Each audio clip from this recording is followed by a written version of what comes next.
All right, hello once again. This is Jeff Scott of Rankin Technical College. I've been going over the PowerPoint presentations for Farrell's Microsoft Visual C# 2015, an Introduction to Object-Oriented Programming. And for the last several chapters, I have been going over the PowerPoints and then writing some code also. I'm not sure what I'll do in this one. This is on advanced C# methods. So you notice that we have fewer objectives here. We want to learn about parameter types and review mandatory value parameters. Then we'll talk about ref parameters, out parameters, and parameter arrays. We'll learn how to overload a method. We'll learn how to avoid ambiguous methods. And finally, we'll learn how to use optional parameters. So as I did in, I believe, the last chapter, I am going to go through all the slides here and then we'll see about whether or not we have any code. So, a mandatory parameter is required. It's mandatory. All right? And for a mandatory parameter, notice there's three types. You can declare it with a ref modifier, you can declare it with an out modifier, and you can declare it with a params modifier. So let's look at each. All right. Optional parameters are value parameters. You declare them with default values so that if you don't include them, it'll use the default. Value parameters are pretty much what we've been using thus far. The method receives a copy of the value passed to it, and it's stored, since it's a copy, it's stored at a different memory address than the actual parameter. So any change you make to a value parameter, it will affect what's in that method, but it doesn't affect the original argument because it's a copy. All right, here's an example then of using a mandatory value parameter. Okay, so you notice what we have here. They have x equal 4, and you write it out. In main, x equal 4. That's exactly what it writes right here. All right. Then we call display value method, so it's passing a copy. It's as though just the number 4 is in here. And then we reset it, but it's the copy we're resetting to 777. So it should say in method x is 777. Oops. And you see that it does. But then when we get back, when we finish this, and when it hits the curly, it goes back up to here and it says in main x is, and it reverts back to its original value of 4.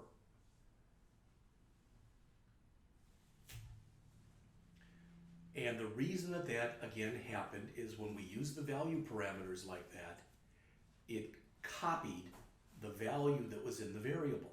And so the variable address wasn't passed. A copy of what was in that address was passed. Now, those are passed by value, called by value, etc. Okay? We're going to talk about reference parameters in just a minute. And notice a reference parameter does need to contain a value before you call the method. So even if you give it a more or less a default value of 0 for a number, or the empty string, or if it's a string, or false for Boolean. On the other hand, an output parameter, with an output parameter, you set the value of the parameter in the method.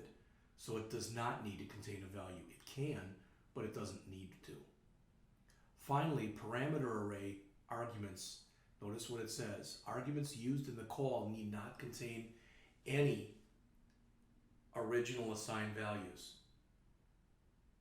And it need not be assigned any values within the method either. So I think we're going to look at several of these right now. Now, using a ref parameter, using a ref parameter in C# in some ways is similar to using a pointer in the C programming language. Because now look at what's different here. We're saying x equal 4, boom, in main x equal 4. All right? But now when we call display reference parameter, we're not passing x, we're passing ref x, which means pass the address of x. So we need to say ref there, and we need to say ref there. Now when we change it, since we passed it by reference, we're not passing a copy, we're passing what's in the address of the original. So not only does it say in method number is 888 here, but it retains that value. So when you pass by value, which is what we have been doing up until this point in our text, we've only been working with a copy in the methods. When you pass by ref or reference, you're passing an address. So any change you make is a permanent change. Now notice with an out parameter, we're not assigning values. We're calling input method and we're passing it first and second, but neither one of them have been initialized. But notice the word out in them. What that says is that we will be setting values for them in the method called input method, and once we've set those, keep those values. So we put them in here, we enter 45 for the first one, 23 for the second one, we convert them over to ints, and then notice once we get back, after input method first, it's 23 and it's 45. So it's a permanent change. The main difference, and there's several I guess, but one of the main differences is when you do a ref, you have to initialize the value. When you do an out, you do not have to initialize the value. With both of them, you need to say ref and ref, out and out. All right?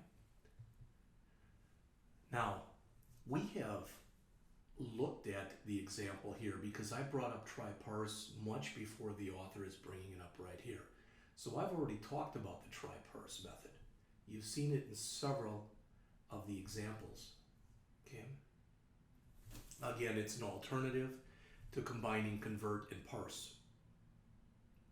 It takes two parameters, the value you want to convert and some kind of an out parameter that holds the result. So you've seen this already. And it returns a Boolean, meaning it returns true if it was able to parse it and false if it was not.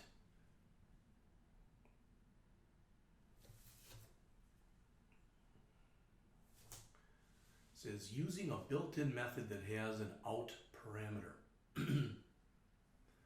All right, so we're setting up an entry string with nothing in it and a score. Then we're telling it to enter your test score. You read it in. Then you convert, okay, and you attempt to convert it to an integer. Well, notice what they put here. They put 100 in and it worked just fine. You entered 100. But they did it again, now they type in the word perfect. The word perfect cannot be converted to a string.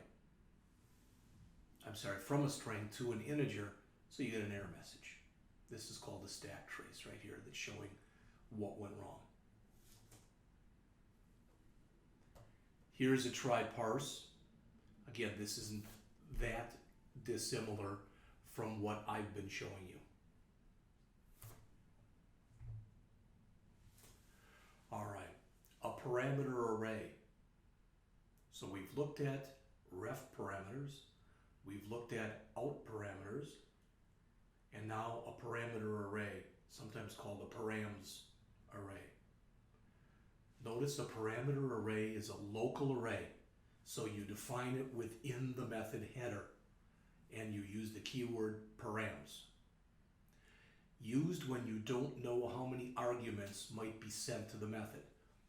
So you want, for example, if I wanted to write a method that would allow me to add an array of integers, but I wanted to be able to pass it an integer array of any size, I could use params. I believe in other languages they call this variadic or something like that. All right, which means that basically the number of arguments that you can pass can vary. No additional parameters are permitted after the params keyword, and only one params keyword is permitted in a method declaration. So here's an example right here. So notice we're calling display strings, and what we're saying is we will have an indeterminate number in our array, and we'll figure it out once you pass them in. So we call it the first time and we pass in 1, 2, 3, 4 names. We call it the second time and we pass in 1 name. We call it the third time, call it the first time with 1, second time with 3 names, and the third time with all 4 names. So we get 1, 3, and 4. All right, let me show you method overloading, okay? When you overload a method, let's pretend for a second. Now, again, I'm making all this up, so it's no biggie one way or the other. But let's pretend I come in here and I say, I've got some code where I say int x equal 10, int y equal 12, int z equals add 2. You saw this before, x and y. Again, there is going to be some code in there, we don't care what, but private int add 2 num1 num2 return num1 plus num2. All right, so there it is. Why is that any different from anything I've told you before? It's not. One thing I mentioned to you before was if we do come in here now and we try to do this,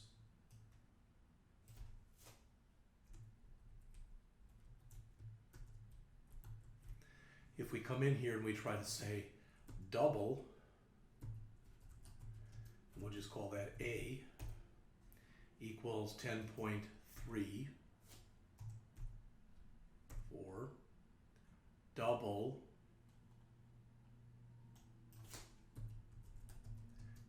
B equals, let's make it pi, 3.14159, and double C equals add 2, and we pass it A and B. Well, I told you this before, this wouldn't work. What we have right here, this will not work because add 2 is expecting you to pass in, and that's correct, 2 integers. All right, but if I come in here, remember those dots just mean there's some more code in there someplace. But if I come in here and I type in this,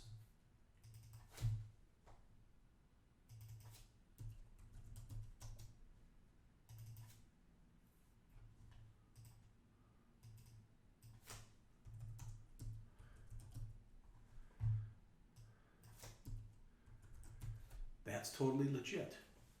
Now notice we have 2 methods that have the exact same name, but what is different from those parameters is what's referred to as the method signature. What's in the parentheses is different here than it is there. So when you overload a method, you have 2 methods that have the same name, but the value in the parentheses must be different. All right, so the parameters must be different. And that's pretty much what they're going to say in here. It involves the ability to write multiple versions of a method using the same name. You write different multiple methods with the same name but different parameter lists. The method name in the parameter list is called the method's signature. So methods are overloaded when they have the same method name but different parameter lists.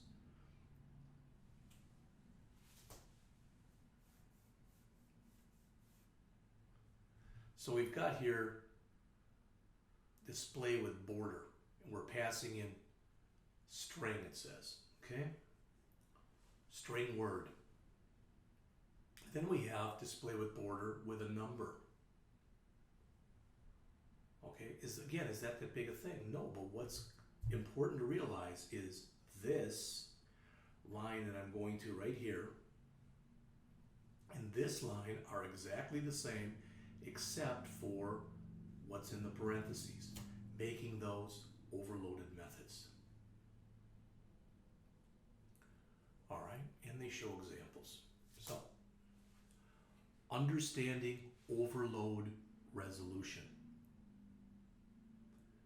It says they're used by C# to determine which method to execute when a method call could execute multiple overloaded methods. Applicable methods, a set of methods that can accept a call within a specific list of arguments. Betterness rules, rules that determine which method version to call, similar to the implicit data type conversion rules. Well, that may or may not make any sense to you, and let's assume it does not. So we looked at this, all right? And actually, if the way that this is set up right here,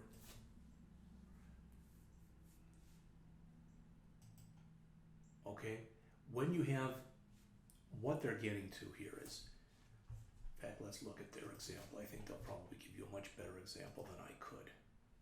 All right. So when they talk about these betterness rules, okay, when it says if you've got byte, it can be converted to any of these. A sign byte can be converted to any of these, a short to any of these, etc.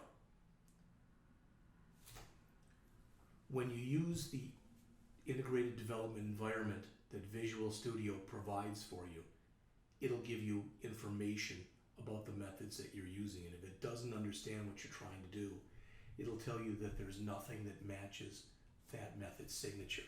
Here is an example. So when you type in convert.toInt32, it tells you there's actually 19 different versions of this. And you can go in if you need to and pick the right one. What you don't want, as shown on the slide right here, are ambiguous methods where the compiler cannot determine which method to use. You can have this problem when you overload methods. So as it says, they have identical names and identical parameter lists, but what's different is the return type. So you're not really allowed to do that. Notice, simple method. Public static void int double and then double int. That is just really a bad way to overload. All you've done is flip-flop the parameters. You should never do that. Okay? All right. See where I am for time, but I think I'm plenty early. Yes, I am. Optional parameters. One with a default value. So let's assume that I was writing an application for Rankin Technical College, for the school itself. And we were going to put a form on there. It was going to ask a person their first name, middle initial, last name, address, city, state, zip, all the goodies. What I might do, because the majority, not all, but the majority of students who come to Rankin live in Missouri, I might default the state to MO.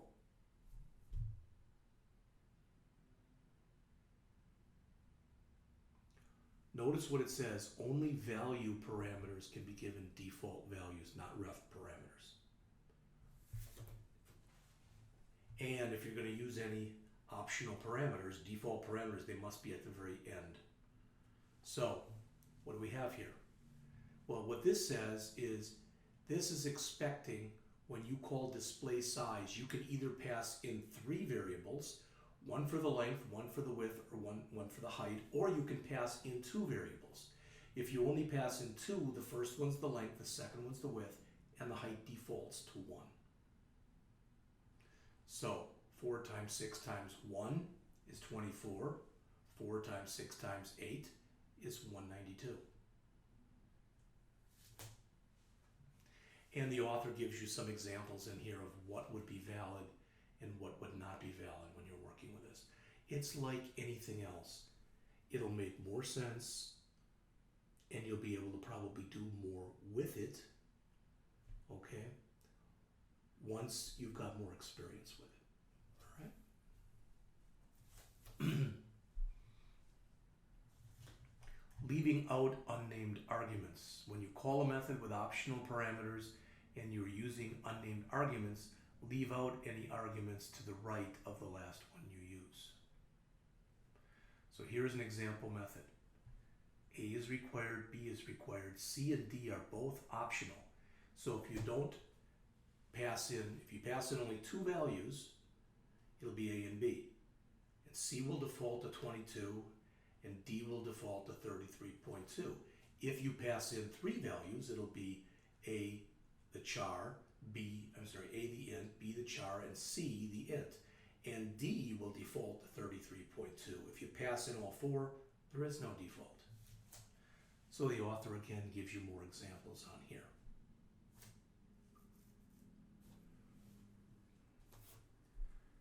Named arguments, as it says, are arguments that are preceded with name of the called method's parameter to which it's going to be assigned. So what this says, now look what we had here previously. We had int C equal 22, double D equals, and we've got the same thing here.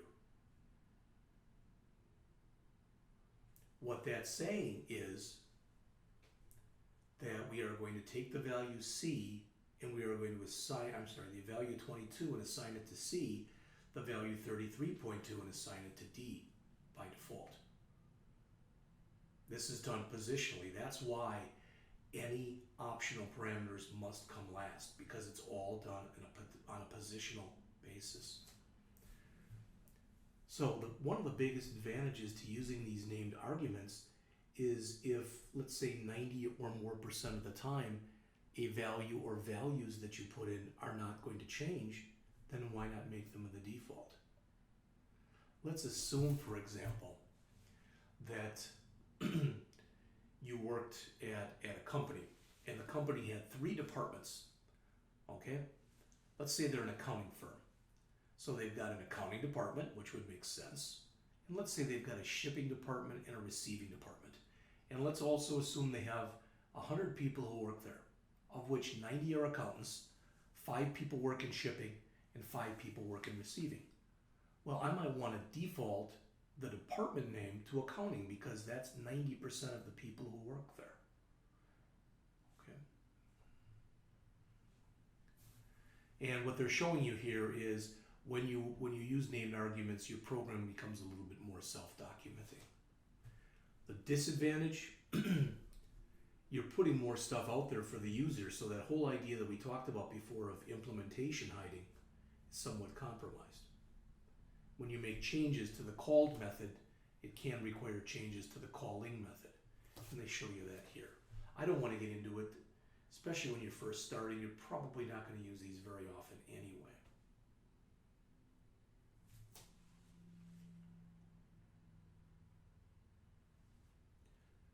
Rules for betterness that we looked at before on argument conversions are applied only for arguments that are given explicitly. Okay? If 2 signatures are equally good, the signature that does not omit optional parameters is considered better. So we just looked at parameter types. We reviewed some mandatory value parameters. We looked at ref, out, and param arrays. All right, we looked at how to overload methods, how to avoid ambiguous methods, and the use of optional parameters. In the next chapter that we go through, which will be chapter 9, we break away from what we've been talking about, and we're going to have 2 chapters that are going to explain the object-oriented features and functionality of C#. That's chapter 9, which is on object-oriented concepts, and chapter 10, which is on inheritance. They're 2 of the longer chapters too. So we'll come back with those. What I want to do next though is I want to go in and I'm not even going to use a GUI. I'm going to write a brand new program, and I'm going to write it as a console program. And I'm just going to come in fact, I'll start it right now. So I'm going to come in here and I'm going to do a new project. Again, I want this to be a console app, and that one is. And we're going to call this, how about advanced methods, something like that. Okay? And I'm going to take a little break right now, get myself something to drink, And when I come back, I'm going to write this for you.